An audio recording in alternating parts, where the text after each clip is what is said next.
Ang Ginoo manaak kaninyo. Manasab kanin.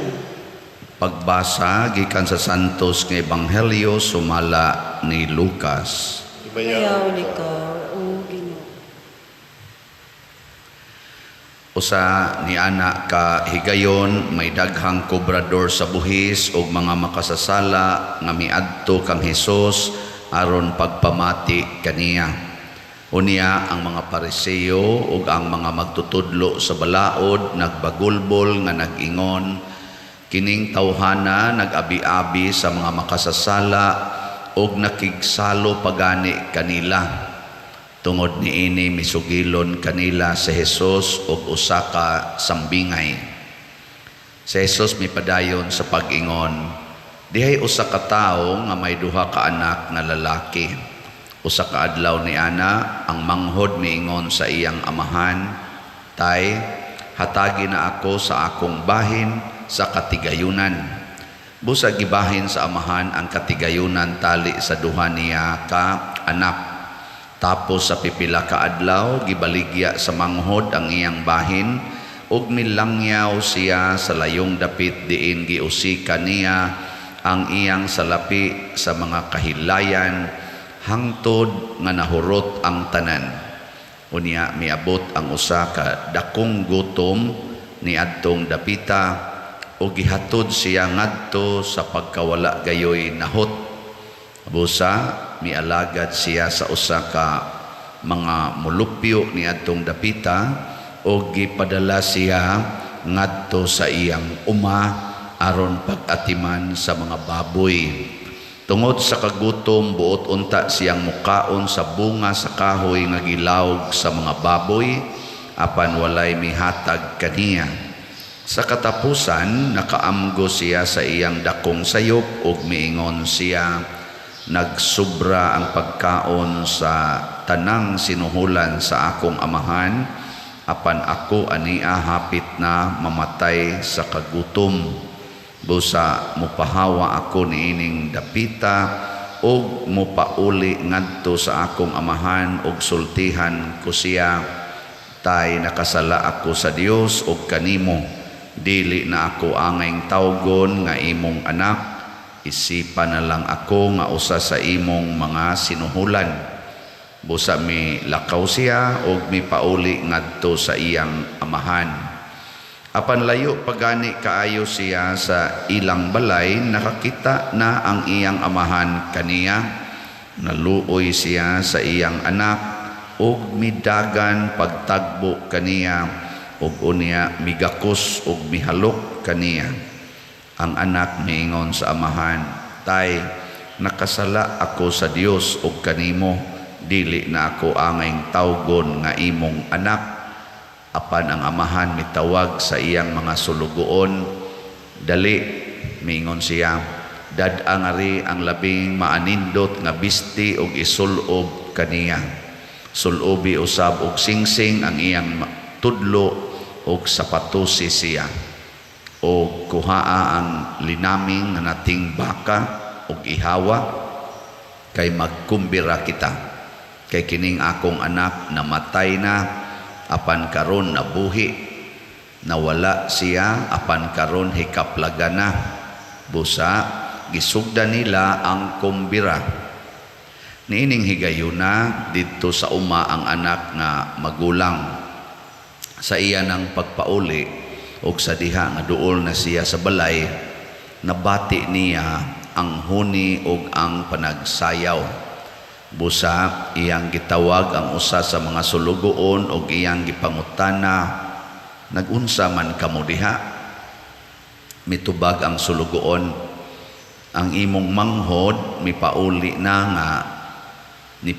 na ug gipaihaw sa imong amahan ang linaming nga nating baka tungod kay nahiuli na nga maayog lawas ang imong igsuon.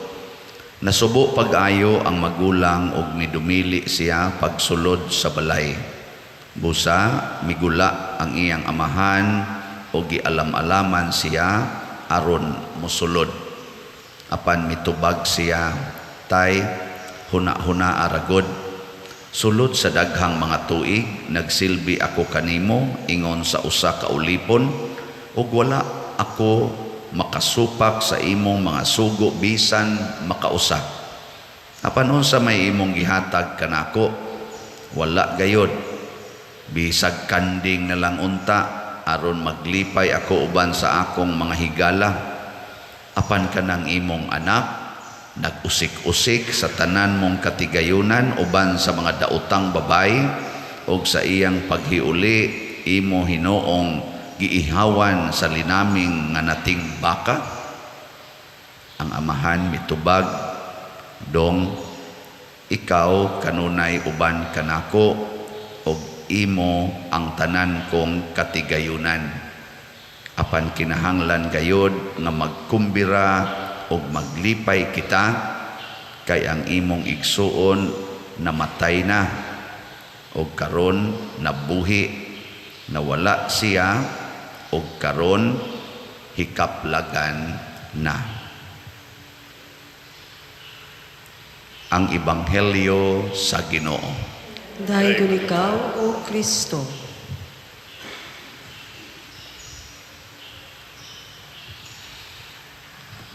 Murag common man kaayo ning Ebanghelyo, dili na lang tingali ko mo humili. Siyaro sa gwa pa mo kabati ani no. Hapit na malamon nga matay, sige tagbalik-balik ani. Nya common kaayo, dali ra sang sabton kay gi kuan man gi explain magmaayo.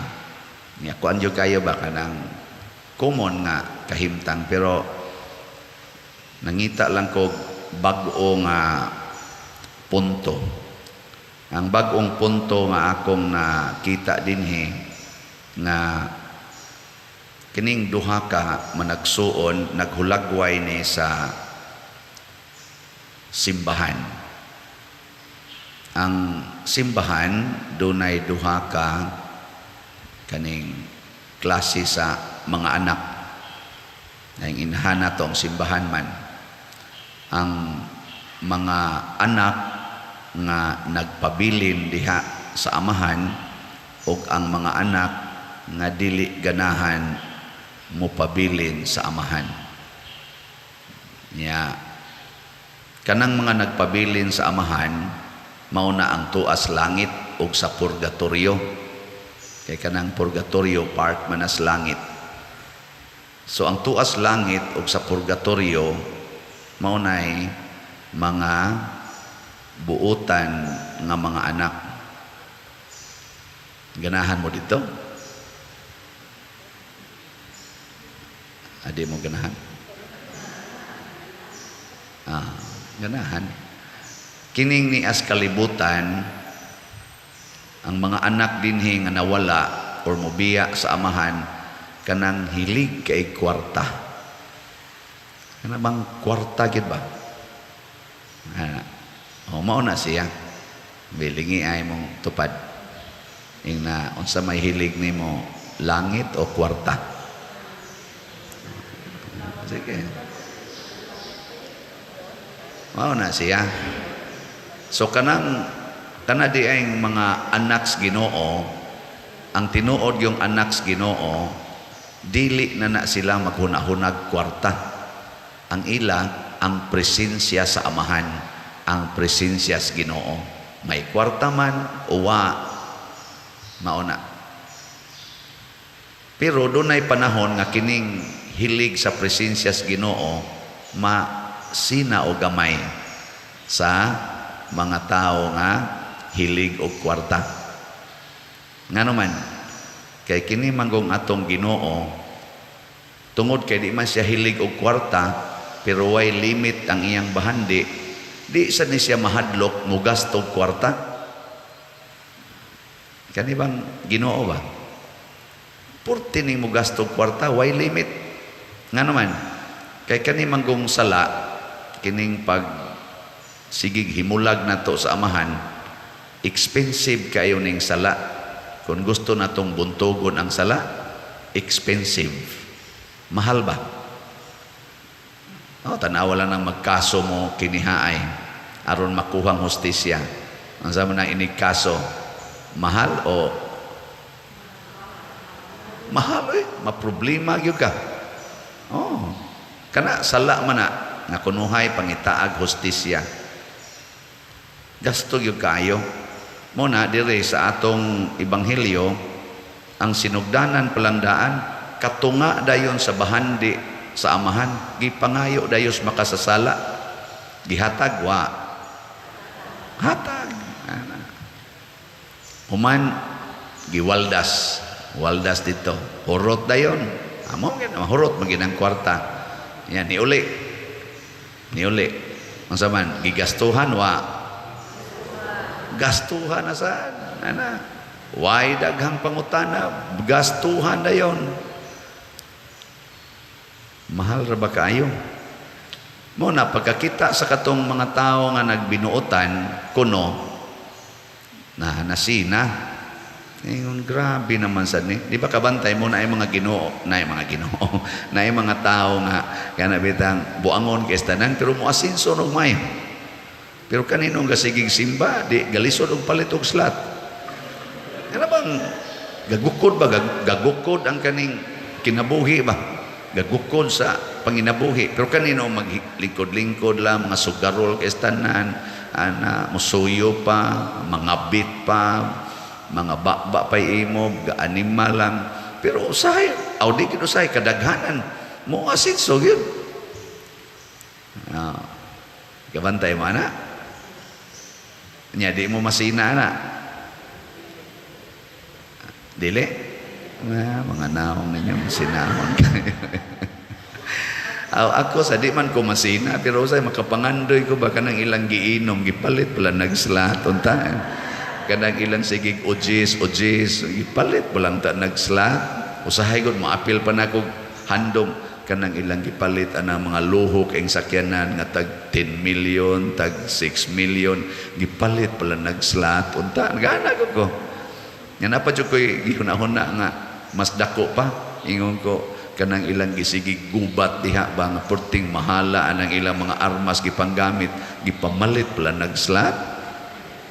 Ana ba maka wala na sa tanang una-una pero ingnon ra man sa ko sa Ginoo nga ay good sige relate anang imong slat kay pinangga man nako sila nya nako anong gamay man lagi kayo ning halin namo makada adlaw nya kana sila imo nang bungga-bunggahog maayo sige lang nagsugal as casino as kuanya imo lang yapong tagaag dagko kayong income million kami nung diring katinarong pila ray halin na to gahapon 337 ra ka slat pero no niabot na nun ta ang atong halin sa atong slat og 8,319 ka slots na pakpak Hinoon kanisang nagsunod sa Ginoo dali kay malipay matod pa diri sa ebanghelyo bisag kanding lang ayaw na lang ng turong baka toro ni pinatambok nga nating baka kay mahal man kay nastanan kanding lang ayos na ana ba so di kay tadagkog pangandoy pero ang importante natong hinumduman nga ang Ginoo maayo og maluluyon matod pa sa atong tubag sa Salmo ang Ginoo maayo gyud og maluluyon nya unsa may mahitabo kung mag-practice po taaning kinaiyas Ginoo nga maayo og maluluyon mahimo sad tang tinuod yod nga malipayon kay ang tumong manggod sa Ginoo nga kitang tanan malipay kanara gyud why lain to share His happiness di ba naama na sa katong basic catechesis no unsa may tumong kaming mga gagmay paming bata sa unay unsa may tumong sa Ginoo nga gihimo man ta unsa dito ba kana gihimo kita sa Ginoo awa mo kibaw aron ta makaila kaniya mahigugma kaniya magsunod kaniya ug moambit sa iyang kalipay kana mo na siya wa mo kibaw na to know Him, to love Him, to obey Him, and to share His happiness. Mo bitang gaandam siya langit kay mo balik kita ngadto niya. Ganahan kay siya na. Mo na ang prodigal son, gusto siyang malipay sa iyang paagi nga kalipay, gitagaan gid siya sa amahan. Wa siya pugni. Pero nahibaw ng amahan nga ikaw maglipay-lipay gani ka nga dili sumala sa akong gusto, kanang imong kalipay mo na imuhatod nimo sa kasakit. Pero kung nang sugal, lipay mo kita ng sugal, pangabit, o lipay kay ng pangabit kanang pagkadaw kanabang ang imong bahandi imong yung tipunon sige jud kag ihapan ng kwarta ba, lipay man kay ta ana. Pero kay ato ra man ang kalipay para ra sa atong kaugalingon, moabot yung panahon nga mahimo kang labing masulubon. Lagi tingali apil na sana kanang siging pa-colors buhok, siging kiss-kiss ana mga kilay, paputi isnaong, panindot sa lawas, sa figure. Kung mauna na ang imong kalipay, moabot yung panahon nga torturon ka ana. Ngilingi ay mong tupad. Na musta man karon o pa ka tortura. Kana bang mabalaka na ka ba? Mabalaka na kas imong buhok, mabalaka na kas imong kilay, mabalaka na kas imong kutis, wa pa ka na.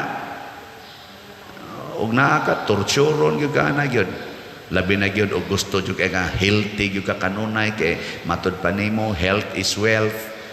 Ana kana bang physical health ba? Nya di juga gustong masakit, ana sige juga pamalit anang tanang gadgets, jogging juga maayo, exercise gyud, choosy kay kag mga pagkaon, ana ba kay healthy di ko ana oy daghan man nag kuan sugar, daghan man nag cholesterol, carbo man na ana gana torturon gyud gana kan ana tanan naway kaugma di na juga kamata. Wa gi torture.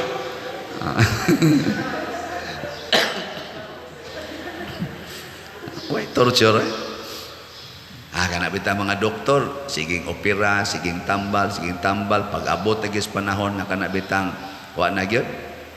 Kana di na gyud makaya, mo ingon ding doktor, tagain na lang bisag unsa. Di ba?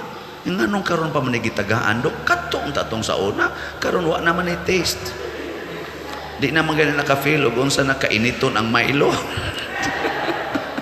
Tagaan na nun bisag unsa. Unsa ka diya? Kato tatong sa una, tagaay bisan unsa. Muna ang amahan, ang Ginoo, hatag gina bisan unsa. Naara na nato kung musunod ta niya. Pero musunod tas Ginoo sa iyang prescription, purting nindota. Unsa may iyang unang prescription. Yan siya, bulahan gyud mong mga kabos. So tanan nga makapahimo natong kabos maoy pangitaa. Kana gisunda na wa gyud kay stress. Wa gyud kay kasakit. Wa gyud kay kabugat nga bation. Kawaton sa imong silingan imong kwarta, maingon ka, salamat Lord, makapakabos gid ni nako. Ana di nakasweldohan sa imong trabaho, ay salamat Lord makapakabos gini nako. No, ana taktakon ka sa imong trabaho, salamat Lord makapakabos ni nako, makapabulahan ni nako. Unsa pa may stress nimo diha? Saman okay mo ana. Nya kung daghan sa kag kwarta, isigi sa nimong palit og slot. May na lang ni Lord makapakabos ni nakog jutay niya para sa simbahan. May nang ako'y mahimong kabos, ang simbahan magmalamposon sa iyang mga proyekto. O di ba? Uy, ano mo mahisgot hinuntag Ginoo ba kanang tinarong gyud kaayo ba nga makahatag og kalipay, mura man o mog masubo kayawan on gid ninyo. Sige mo, alano, ana di ay, alano. Mo na, ang pamaagis Ginoo ato manggong questionon. Pero ang atong pamaagi, atong ipamugos nga mo'y sundon sa Ginoo, nga kahibaw naman yung Ginoo nga musangko ra gid ni nato pagkahimong ubos pas mga baboy. Maubos kita sa baboy. Nga tanawa karon, di ba na say mga sakit sa baboy? Unya, unsa man na siya? Sige, usahay gani naata nilaom sa baboy. Daghan kay dinhi sa tong parokya sige buhi og baboy. Kay naa nilaom nga ang baboy may solusyon sa kunuhay sa kakabos. Ngayon aning patio na mahinuntan ni mga sakit sa baboy. Nya daghan naman kay nga alkansi tungod aning baboy sa pa na pagkahalin nga porti na rong istriktuhan, lisod sa tagkaog baboy ani. Nabang akong pasabot ba mulaom ganitas kwarta aning kalibutan maunay mo patay sa atong kalipay adto kita sa Ginoo. Nya unsa may gibuhat sa Ginoo, siging paambit sa iyang grasya, way limit, wagi limit. Ana nang kanindot og magsige tag paambit, tistingin na ninyo tan-aw ka ng mga palahubog mag-abot na sila unsa ilang gibati, kalipay o kasakit. Hudya ka ginagmayo nga naman, sige mo nagpaambitay, imo. Usa na kabukbaso, imo. Ako rin, imo. Pasapasa na, wa na mahadlok og COVID. Ano? Imo na. Ako ni, ano ba? Tuom ka ng COVID, patyon, tanas, inom. Anang lipay kay sila kay nagpaambitay, way hunahunag, masakit ba ko ani? Ingkay bati magguda. Di lang, ang ako lang ba, kanabitang paambitay, makalipay gyud. Tanawag mag-away na sila. Di ba? Ulbo sa ang kalibutan. Nga naman, doon naman sila magpaambitay. Hinoon, ang mga palahubog, musangko yung away, pero ay lang dito dapita. Kana lang yung pagpaambitay nila. Nindot kinatanahon, muna'y kinabuhi na kusuna. Naabutan migbuntaga na, 1988 hangtod 1992. Perte na kung pala inuma. Abot yung buntagay, ba? Sige, atagay, usahan kabukbaso. Ana. Tanawa na mga bata ug mag-abot nya nagdag ilang mga duaan. Kada mga gagmayng bata ba? Pastang gubuta gyud di nimo buwagon porti na gyud sa baa nga naman. Lingaw kay sila paambitay silang mga duaan labi na gyud magsugod nagkaguba. Lingaw kay sila ana. Ginubaan na ito the max gyud. Pero kinsa may mga buangon kay tanan nga muduol dito dayog pangusi ang namalit sa duaan. Ay mao man ginay resulta sa duaan, gubon man gina mo man kalipay sa mga bata ang pag-ibot anang mga unsay maibot diha ana. Diha man sila malingaw ana. Kana bang magkatag ang tanan, palitan nimo truck magbuwag din ang ligid kana mga manobila, kana mga atop, mga suga, bunluton gina tanan. Palitan nimo ng helikopter nga modagan-dagan, madugay ang kato na lang palaban mo iksa-iksa. Ang mga ikog nawagtang na ang pakok halahapak dayon kusi dayon abo angon kang ginikanana ka palitin na lang nagbago aron sa gubo na sa nila nya okay na ninyo ayo paderkas kay kwarta nya unsa may imong palabihon ang kalipay sa imong anak o ang imong kwarta. Ang amahan diri sa ebanghelyo nga mao sa ni atong Ginoo di siya mahinugon sa kwarta. Ang kalipay nato mo iyang gisunod pero doon na siya warning, ayaw paglipay-lipay sa imong pamaagi, sunda ang akong paagis kalipay ug unsa man kinahanglang mahimo sadtang maayo ug maluluyon sa atong isig katao. Mosunod tas iyang pagkamaayo ug pagkamaluluyon. Let us be extravagant para malipay atong sigkatao. Nabitang kung wap amo kasuway, suway ni ninyo. Kanabitang mugasto kag dako para sa tao nga naghatag nimo kasakit. Kanabang mo spend gyud ka dako kayong kantidad nga munas ginhawa nimong pangita anang maong kantidad para sa tao or mga tao nga naghatag nimog kasakit. Para nako sa akong experience mao ginay pinakadako nga kalipay. Sige, lingian na imong tupad. Ing na ato ng gastuhan ng mga buangon ha. Basta lagi anhagin mo diya katilaw kalipay nga di ma-explain. Kana bang igtanaw ni mos taong buangon, kana bang tao nga wa gyud kalipaya, hinoon kasakit ang gihatag, unya nalipay siya tungod sa imong kasakit o sa imong paghatag niya sa iyang gikinahanglan, nindot kayong bation, murag di kabayran o bisag kinabuhi pa. Muna si Kristo, gihatag niya ang tanan hasta iyang kinabuhi, aron lang ta malipay, og muna'y atong gihandom karon. Nya diha dapita anha ta mosunod kay maunay tinuod nga paggasto aning mga butang sa kalibutan aron lipayon ang uban dili ang atong kaugalingon.